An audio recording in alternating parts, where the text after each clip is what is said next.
I think I look upon the role of data management for a new researcher as being one of those essential skills that you really ought to get at the same time as you learn how to handle your references, as you understand methodology, as you get to grips with the theory that is going to set the frame by which you do your research. And it sits alongside those and it's equal to them.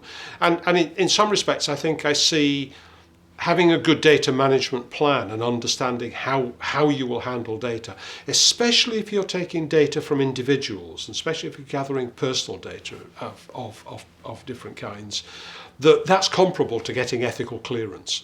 That you need to understand, because there is the implication of having an understanding of the ethics of your research is how and what you are going to do with the data. You are beginning to think about research data management.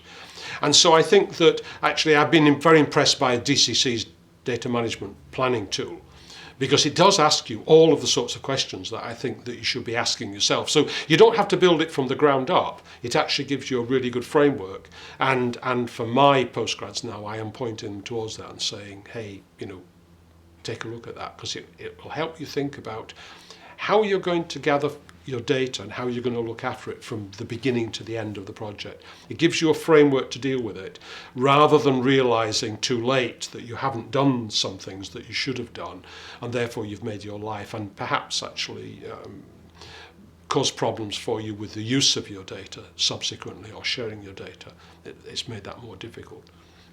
So I guess that taking a look at research data management planning, and perhaps DCC's tool for that, I think would be not a bad place to start. I think it's an essential skill. It's not one which I think you can neglect. It sits alongside all the other skills that you acquire.